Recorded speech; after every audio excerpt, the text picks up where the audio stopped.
Thank you for joining me for this episode of God Talk. And on this episode of God Talk, it is a pre-Christmas theme.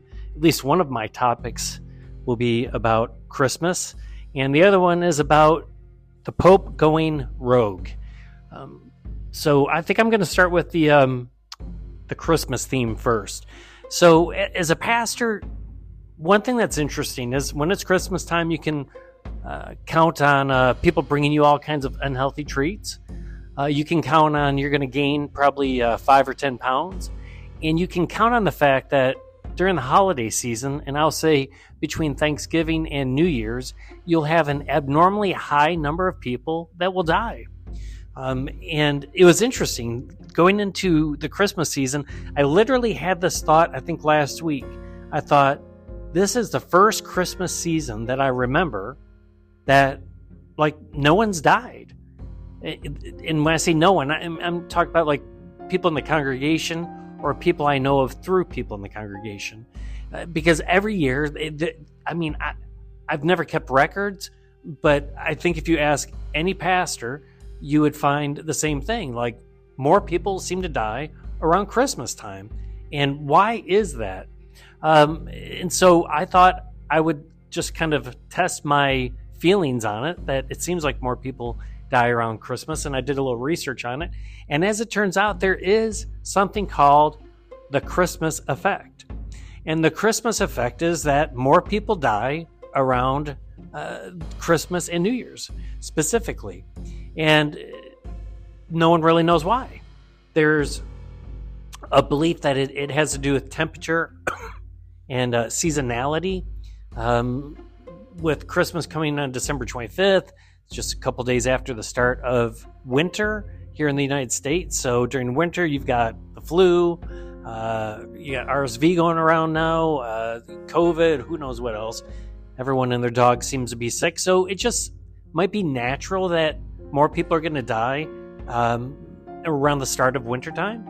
So that's one theory. Another theory is that there is a reduced number of people at medical facilities because it's the holidays. Another theory I came across was that people will sometimes delay getting medical care during the holidays because they'll deal with it after the holidays type mentality. And then a fourth kind of explanation is that oftentimes terminally ill patients may choose to hold out to try to make it through one last holiday before they die. I think most of these are interesting, but I don't think any of them are completely true. But what is true is that, in fact, more people do. You can research it. More people do, in fact, die, not only in the United States around Christmas time, but any country that celebrates Christmas. More people die around Christmas time. And we know it's not seasonal because New Zealand did a study from 1988 to 2013. So that's a significant study, over 25 years, right? In which they mark that in New Zealand, there's a 4% uptick in deaths around Christmas time. Which compares, and what's significant about New Zealand is it's in the southern hemisphere, so it's the start of the summer. So if you're going to say that it's weather related, is why in the United States in the northern hemisphere, more people die around Christmas time because it's the start of winter. Well, it also happens in New Zealand, in which it's the start of summer. So we can rule out temperature as being a cause of the uptick in deaths. In the United States, the statistic is that deaths go up about 5% right around between Christmas and New Year's. People die at a 5% higher rate. So this is something that is confirmed not just in this country, but once again, any country that celebrates Christmas.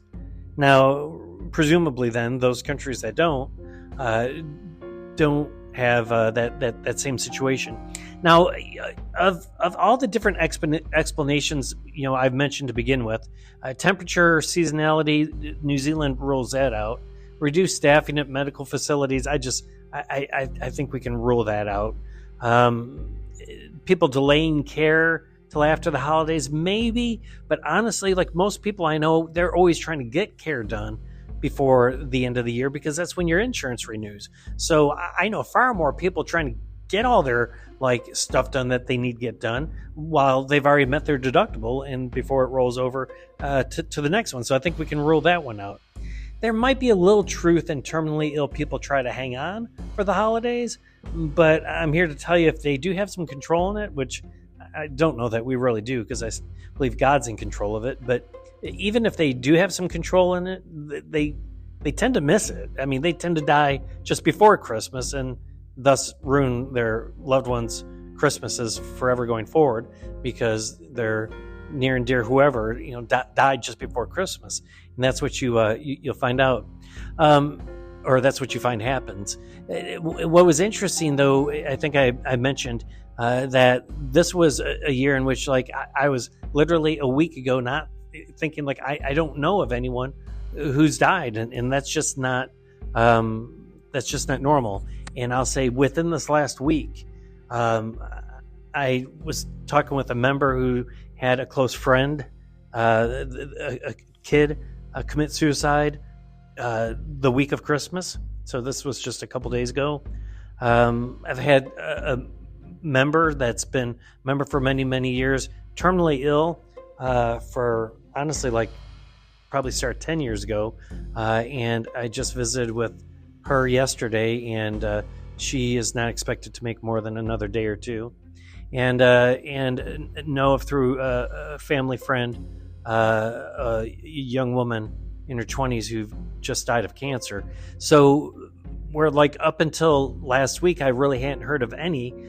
This past week or so, here we go. There's 3, and we still have a couple more days before Christmas.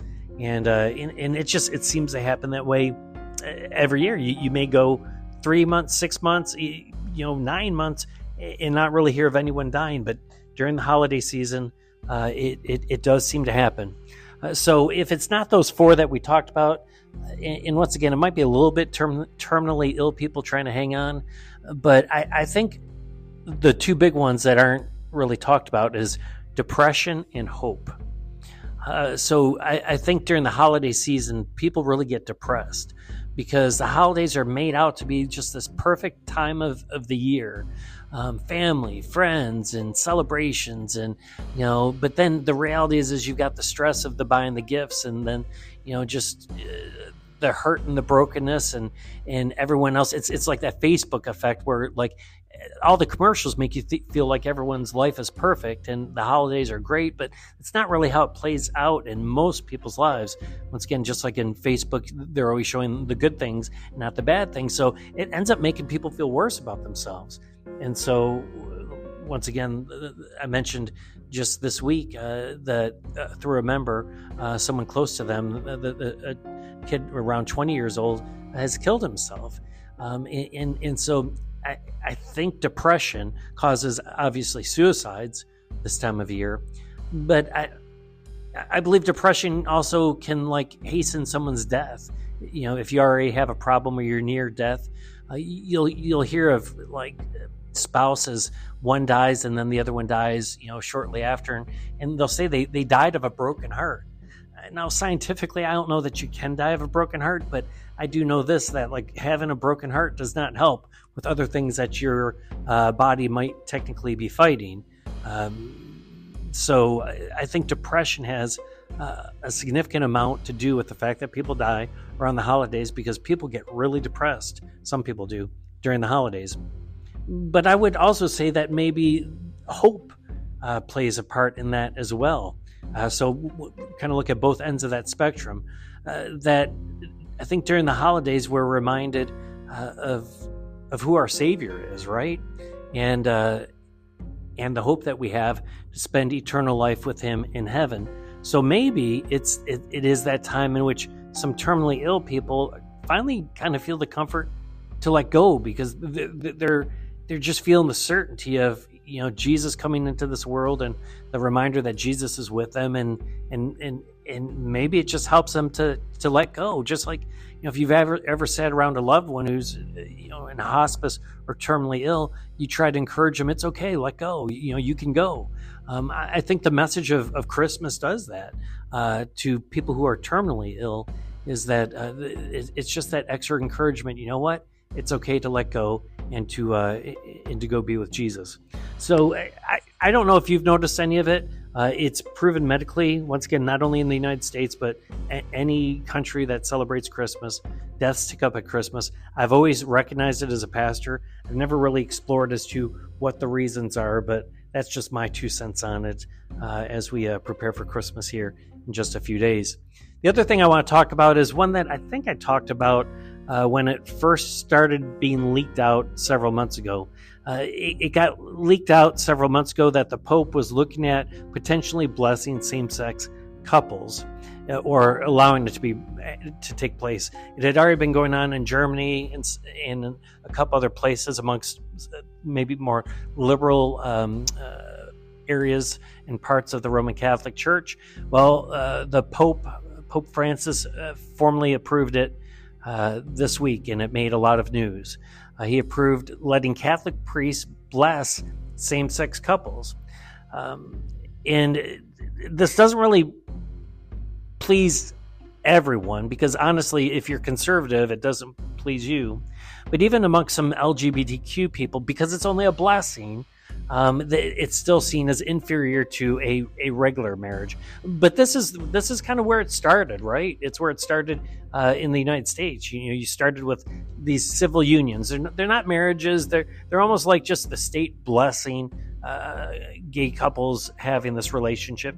But I'm telling you, once you set your rear end down that slippery slide, it moves pretty quick, and it did, as we went from this concept of civil unions to the Supreme Court forcing us to accept same-sex marriages in this country. And this really could be the stepping stone for this in the Catholic Church, which interestingly, some think, especially the conservative Catholics, this could really lead to a schism, a breaking apart of the Roman Catholic Church. It's that foundational of an issue that potentially we could see come out of this, especially if the Pope goes and takes the next step, or the next Pope after him, the next step to actually allowing same-sex marriages.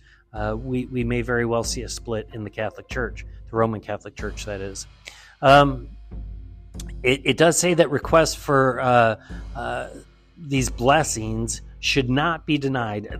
There's a litany of different things that kind of have to happen in order to have it, but the requests themselves should not be denied, and so they believe that there should be a blessing that is put on these same-sex unions, because they claim, or the Pope believes, that